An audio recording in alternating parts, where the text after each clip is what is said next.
The WBC ordered Shakur Stevenson to fight Frank Martin a few weeks ago for their lightweight title, but Frank Martin subsequently withdrew from that bout or refused to go ahead with it. He claims that he didn't duck the fight, the inference being that he was happy to fight Stevenson, but there was some other reason for him pulling out. And most people, I think, understandably are assuming that it's just another case of PBC protecting one of their fighters from, in this case, a top-ranked fighter. In other cases, matchroom fighters. They don't always protect their fighters from guys who are signed to top rank or matchroom. Maybe they really fancy their chances in certain instances. But people are assuming this. In this instance, PBC didn't fancy Frank Martin's chances against Stevenson, so they blocked him from taking the fight, as they've done with many of their other fighters in the past. And while that's perfectly possible and very plausible, I've been wondering lately whether Frank Martin pulling out of this Stevenson fight might have something to do with the rumor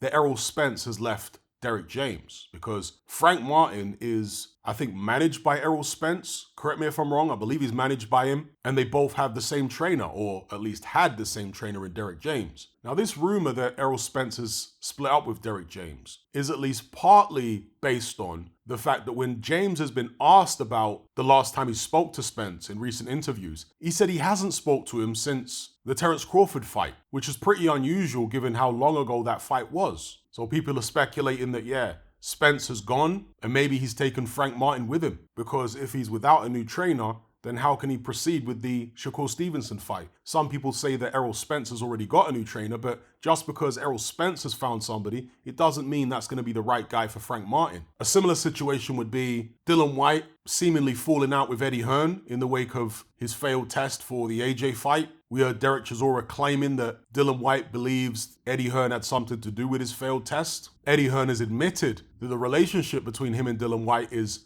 not very good right now. And he said he hasn't spoken to Dillian Whyte since those test results came through. And what we've seen is Fabio Wardley, who's managed by Dillian Whyte, he's a guy that normally fights on DAZN. He's been fighting on Matchroom cards for a long time. All of a sudden, he moves away from Matchroom, and his next fight is going to be against David Adelaide, as long as that cut ain't too bad, on a BT broadcast. To me, that's not good for Fabio Wardley. He was doing well on DAZN. He was doing well fighting on Matchroom cards. It would seem as though because Dillian Whyte and Eddie Hearn have fallen out, Dillian Whyte is maybe denying Fabio Wardley an opportunity or taking Fabio Wardley away from a platform where he was doing well and a platform where he was being looked after. What I can say is, in recent interviews, Matchroom have been asked about what's going on with Fabio Wardley, and they've said that they'd like Wardley to sign some type of multi-fight deal with them. Maybe that's got something to do with why he's decided to move away, because of course, his manager Dillian Whyte never had a multi-fight deal with Matchroom. He was always dealing with him on a fight-by-fight basis. Maybe he has advised Wardley not to get locked into a long-term contract. I don't know. But anyway, just wanted to throw my 2 cents in about this Frank Martin, Shakur Stevenson situation. It could just be the usual PBC protection racket, or there's the possibility that it's got something to do